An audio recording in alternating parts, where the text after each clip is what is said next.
Hi, this is Rahman Sheikh. Welcome to Fortnightly Railway Transportation Systems podcast. I am the host and railway systems specialist working in this industry for 24 years and counting. This podcast is primarily focused on railway experts who have vast amount of experience and contributed greatly to this amazing industry. This is not a technical seminar but focuses on feel good stories, individual journeys, their success and failures, motivating younger generation to kickstart their career in railways and creating a sense of pride for the railway people who devoted their lives on the most environment friendly public transportation. Our guest for this fortnight is Saravana Kumar, is the director of OT Cybersecurity at Sydney Metro. He has over 12 years of experience as a translator of security risks to the business, and he holds diversified exposure across multiple domains, including transportation, energy, technology, and finance. He has assisted clients on a wide range of matters across the cybersecurity defense lifecycle, from identifying security needs to investigating and fixing compromises. Kumar started his professional career in 2007 as a system and security administrator. He then pursued his post-graduation in information security and cyber laws from the Indian Institute of Information Technology. Over the years, he has implemented approaches to blend cybersecurity as part of system engineering to deliver large-scale industrial systems. He also advocates for secure by design of critical infrastructure central to everyday life and has contributed to developing industrial cybersecurity guidelines for standards organizations. Kumar is an ISA, International Society of Automation, certified IEC 62443 risk system design specialist and a certified information systems security professional, which is CISSP. Hi Kumar, welcome to Railway Transportation Systems Podcast. Thanks you for your time. Thanks for having me, Raman. It's great to be here. Kumar, like every generic question for you, I would like to ask, could you provide a brief background on your career and how you entered in rail space? Yeah, so as a person, Raman, I love breaking and fixing things. And I was fortunate. My first job as a security administrator gave me the space to experiment, to break and fix things. And my role on my first job was all about securing the configuration of systems, monitoring threats, and amending the posture of the systems to defend against adversaries. And now, fresh out of college, I thoroughly enjoyed it. I also realized that there's so much more to explore in the cybersecurity space. So I pursued my post-graduation in information security and then joined as an information security officer for a retail firm to help them secure the cardholder information. And I was leading a few initiatives to achieve compliance with the payment card industry standards. Then I moved into consulting, helping clients across several industries, including energy, technology, and finance on several cybersecurity matters ranging from governance, risk and assurance, incident response, and security engineering. And I was working in the Middle East and a significant amount of our client base was oil and gas firms. So I had a great deal of experience now getting exposed to control systems. And I also loved the challenges when it comes to securing those systems. And I was also involved in responding to a few cyber incidents for a few major oil and gas firms, which really pushed me to learn more about the physics that goes behind those systems. And as a cybersecurity professional, my number one question is to answer, why does a system need security? And to answer the why, we need to understand the overall business process and how a particular system contributes towards achieving the objectives of the business. So the more I worked on those engagements, the better my understanding was of the intricacies of those systems. And when I moved to Sydney in 2019, I was looking for jobs in the industrial control system cybersecurity space, and Transport for New South Wales had a very interesting opportunity, and I was successful in securing the job. And it was an ETCS level 2 implementation program that exposed me to the rail space. So I had no rail experience prior to that. And since then, I've worked on a few massive rail projects, including my current role at Sydney Metro. So that's my journey. Yeah, brilliant. We're very glad to have you in the rail industry, Kumar. Your academic qualifications is amazing, and I know you're a pretty smart person at your work. That's why I want you to be my guest on this podcast. Moreover, when I read your title, and as I said in the intro, you have OT in it. Can you Yeah. explain what that is? So that's a common question, Draven, now that we get asked. Yes, OT is operational technology, and it refers to technology systems that interact or control real world physical process. And it includes a wide range of systems that are used across industries that touch our daily lives. It could be energy, transportation, water, and say the systems we use to generate transmit and distribute electricity. And in rail spaces, you all know, includes rail signaling systems, the interlockings, RBC, and the traffic management system.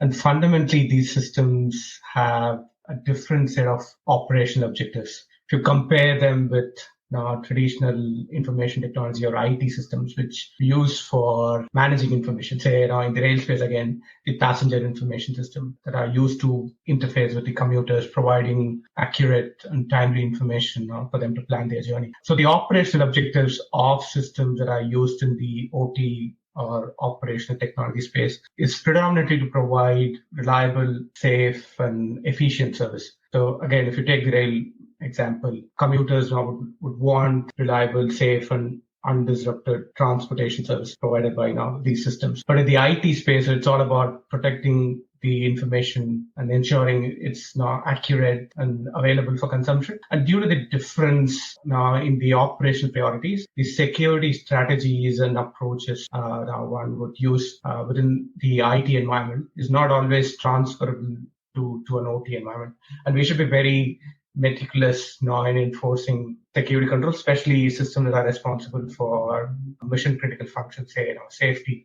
You don't want to break those systems by enforcing security controls that could be disruptive. Again, in a few instances, so there's a fine line of balance that needs to be maintained. So the OT cybersecurity stream is all about understanding the intricacies of these cyber physical systems, appreciating the engineering controls already exists, especially from disciplines like safety, human factors. And based on that, now we identify what is a credible security risk, and then mitigate those now using appropriate security controls, which could be technology-based or administrative controls in form of operation procedures. So that's the key difference, and that's the reason why I've got an OT in my title, because it's not equivalent to what we do in the IT space. There's a nuance to it, and there's a lot of international standards specifically talking about and discussing how do we go about securing these systems, OT systems. Brilliant. It looks quite fascinating and the scope looks quite huge. Oh my God. Good luck with that. And we are, I think, pretty much the rail industry is safe with people like you. Moreover, when I read your introduction, Kumar, what I found is you have worked across industries helping businesses with cybersecurity challenges. How does the rail industry compare to others?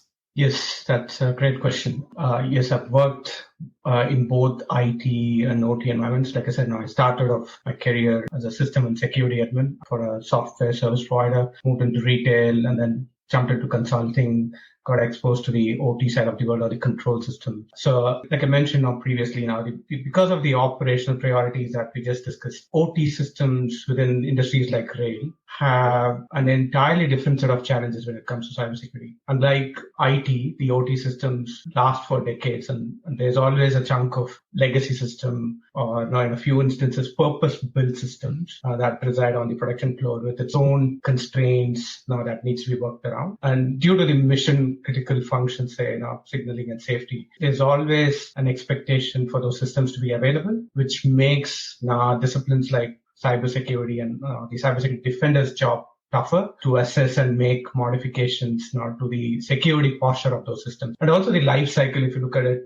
within OT, it involves a wide range of stakeholders, including operations, maintenance, safety. So cybersecurity matters need consensus across the board, potentially sometimes delay or slow down initiatives. And also the asset owners or operators that we have in the space heavily rely on suppliers and vendors. And in all instances, they hold through life contracts to support the asset owner or the operator's operations. Again, now more focused on meeting the system's safety and reliability targets. So we need to rely on the vendor or the supplier for them to endorse a particular security control now before we get those implemented on our system. And also the consequences now that we face now of introducing anything unplanned is just significant. Especially when we talk about safety, we want to be absolutely certain as to what a control is and is it going to be disruptive? What is the rollback plan in place now? And there's a rigor that now the OT has when it comes to change management. So all that is, I wouldn't say slowing down, is all challenges that we need to work around. So that's the reason why I always advocate for cybersecurity to tap into the design process of the OT systems earlier on rather than retrofitting later on. Disciplines like system engineering provides like perfect means for us to do that. And because rail industry follows robust system engineering practices, cybersecurity could very well leverage that. And over the last few years, there's been a lot of focus on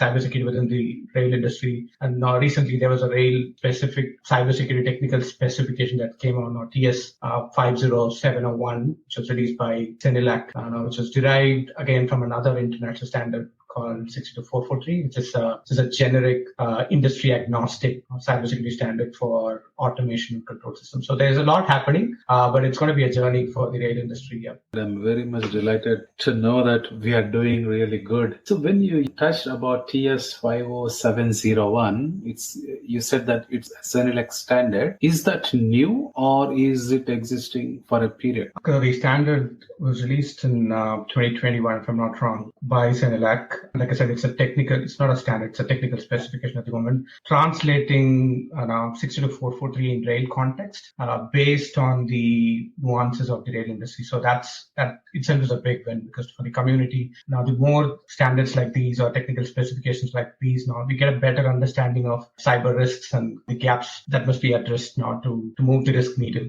What the technical specification actually focuses on is really to provide the railway applications lifecycle, touching on how the organization should go about building security cases for their systems, how do they go about assuring from a cybersecurity standpoint, and also how do they accept systems, again, a cybersecurity acceptance regime that's now defined within the technical specification, and also some guidance to help operators now define compensating controls. In the event of not being able to be technology-based, could be procedural constraints, and also rail-specific cyber measures that could be considered throughout the operations and maintenance phase, including managing vulnerabilities on systems, patching those. I think it's one of the most comprehensive standards that I've seen in my experience. But because it's industry focused, that's a big win for the industry itself now, because it's written with the help of rail SMEs and not written just by cyber experts. There's a convergence of cyber and rail, which is a big win for the community. When we're talking about the standards and technical specs and all, can you tell us what is the cybersecurity threat landscape for railway, especially for rails, and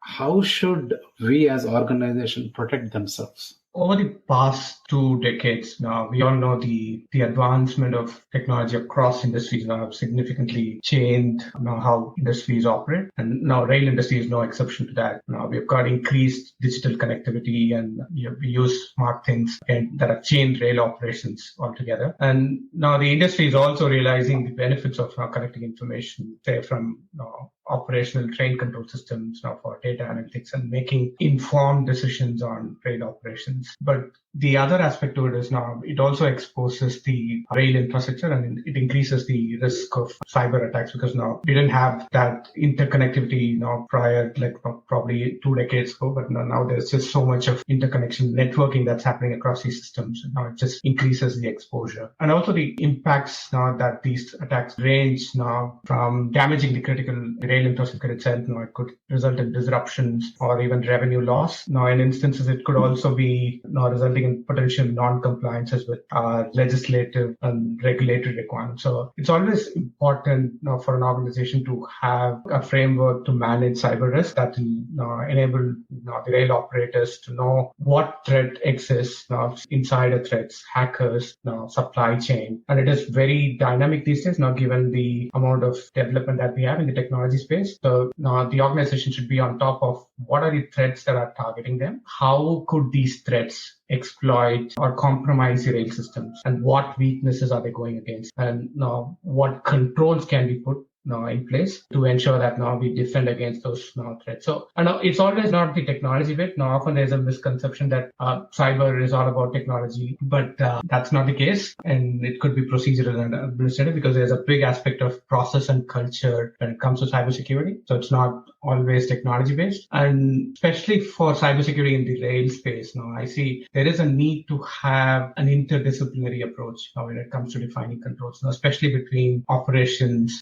safety and security, because the compromise of safety or an operational disruption, that's usually a high consequence event, now will actually require layers of controls, and it is not pragmatic to mitigate those risks just by using security controls, cybersecurity controls, which is pretty obvious. There's a need to have that interdisciplinary approach, working with other teams to define mitigation strategies for such risks. So the governance model that cyber should also interface with all the relevant stakeholders across the organization, or that includes discipline like safety, ops, maintenance, and additionally, cybersecurity shouldn't just focus on prevention or detection of breaches, but we should also be focusing on mechanisms to contain the impact and also recover from breaches, because now breaches are going to happen, but how do we respond to that is again now something that we should be focusing on as an organization. I always feel that cybersecurity sometimes like dark or murky, because we spoke a lot about from an organizational perspective so far, and now because we are delivering a number of projects across Australia and also worldwide. So what I observed is the safety system should be continuously monitored and the risk assessment should be done. So cybersecurity, your department, how does it work with safety and other departments within the projects? So how do you collaborate and update the other projects, other departments within the projects, so that you can work together and the projects are delivered safely and on time? So my question is, in short, what are the key aspects of getting that cybersecurity right in rail projects?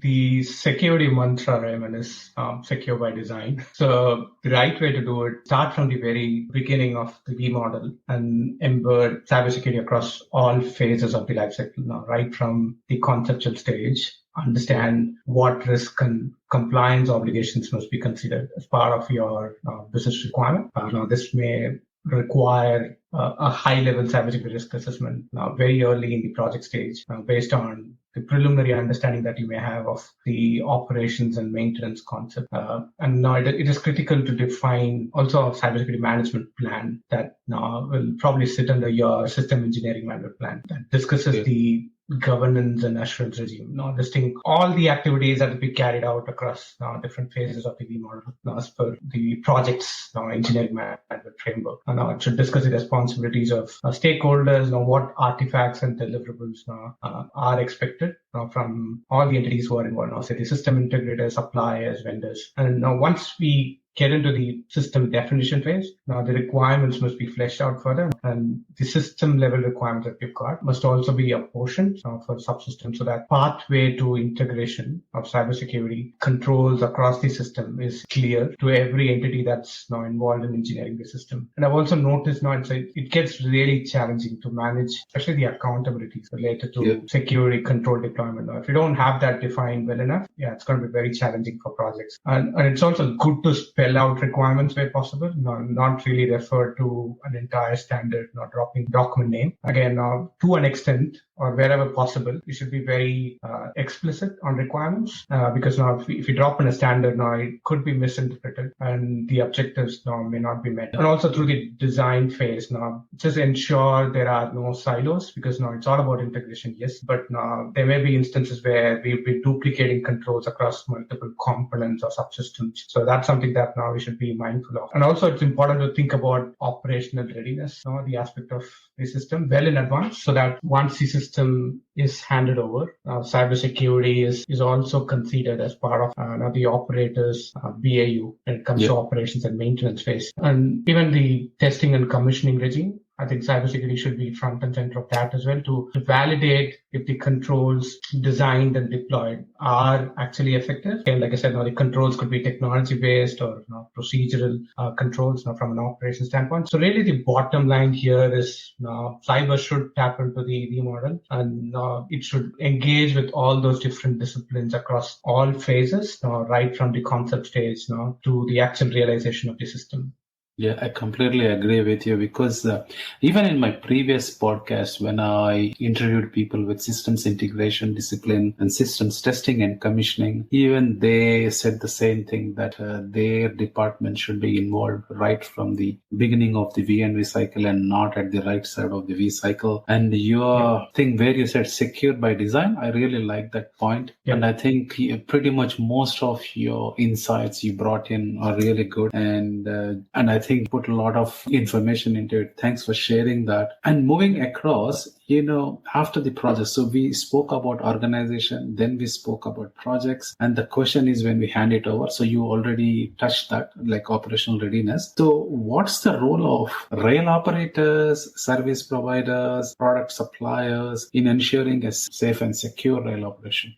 That's a great question, Raymond. Every entity, as you mentioned, rail operator, service provider, and supplier has a role to play because security is a whole of life discipline. And it, like I mentioned, it starts right from the concept stage and it goes all the way up to decommissioning. And the asset owner or the operator who conceptualizes a need or a business requirement should define the context for cybersecurity as to why cyber is one of those enabling elements to design, build, operate, and maintain the business system. So as stated earlier, again, they need a framework or a management system for identifying and managing cyber risks across the organization. And it is also necessary to inform the executive management and the board of the operator to understand there are risks now from a cyber standpoint that needs attention. And there may be, again, we'll discuss that later. There are new obligations that are coming, especially in the rail space from a cyber standpoint. So the executive management and the board must be across it. And the framework that we just mentioned now should also have mechanisms to embed cybersecurity across everything that the organization is involved in, say the corporate function, the operations, as you mentioned, now even the project, so that the outcome of all of this now finally converges and then will provide the asset owner or the operator a baseline of requirements across operations and project. Now, it is the asset owner's responsibility to ensure that these requirements form part of their contracts and arrangements. Now, it could be in project space or in the operation space, but now it's their responsibility to feed in all these requirements through those contracts to their suppliers and service providers. And from a service providers and vendor standpoint, they should ensure that they understand the context of cybersecurity. Again, that will come from the asset owner, and they should interpret those contexts or those requirements for their systems and components so that the system is configured securely with relevant controls, and there's also secure procedures in place when it goes into the operations and maintenance phase. So it's not about just configuring the product, but it's also about ensuring the configurations remain intact and it is safe and secure through operations and maintenance phase. And it's also important to keep the asset owner up to date or the operator up to date on the product weaknesses, because the suppliers and the service providers are more across the weaknesses in their product could happen elsewhere in the globe, but they need to inform all the relevant operators who are using their assets. So that's critical, and also suggest the operators as to how they could mitigate either through patching or configuration change or even through administrative processes and reduce the exposure of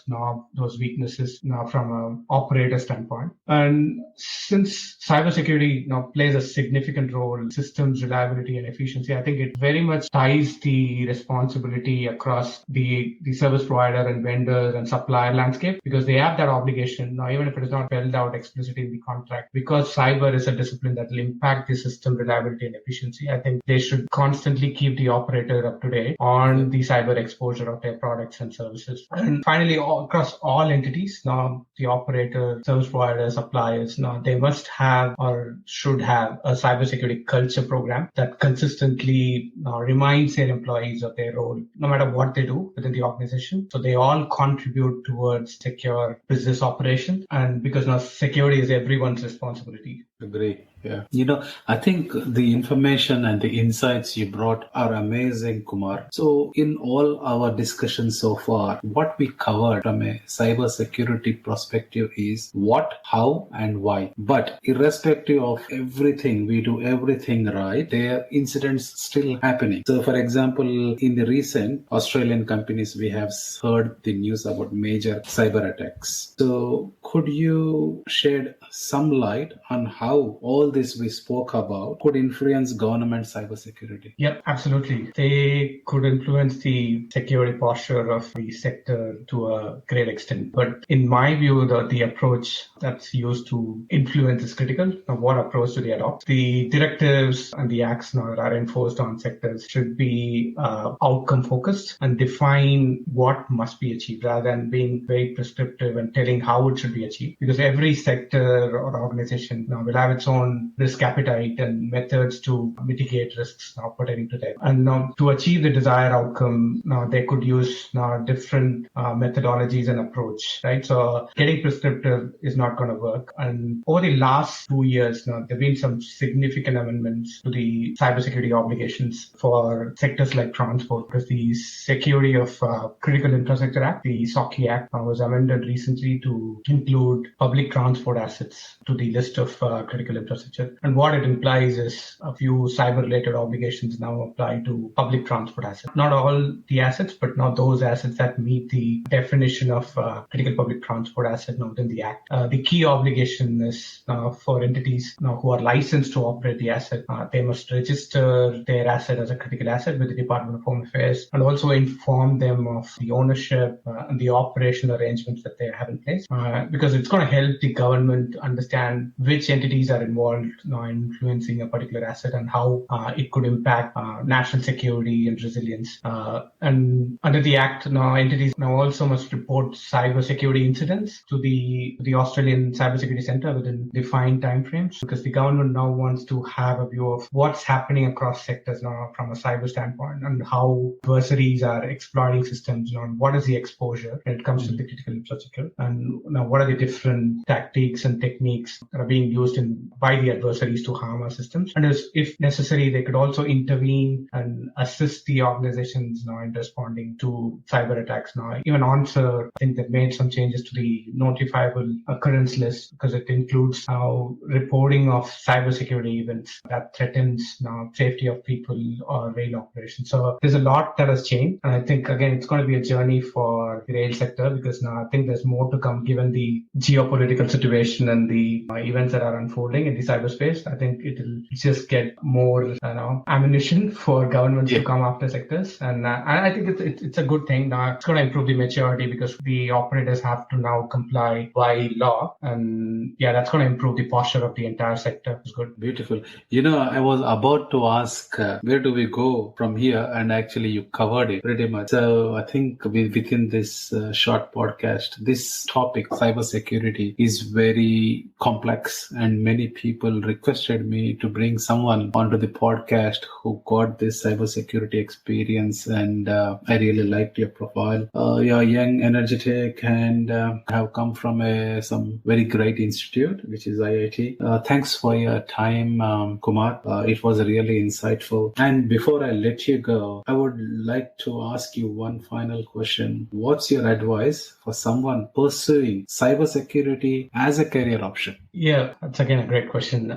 So my advice for someone who's pursuing or planning to pursue cyber as a career option is just to start where you are. As a cyber focused role would be great, but you could start thinking about how your current role influences or contributes toward securing your business operations, and just build on that. Now, it doesn't matter where you are now, whether an operator or service provider, an assurance specialist or an architect or a designer. There are always a few ways to connect your role with cybersecurity, and you could reach out to your internal cybersecurity teams within your organization to understand how you could contribute. And yes, you have to know the basics, and there's a lot of good courses out there offered online even by universities and institutions like SANS and ISC Square that will help you along the way.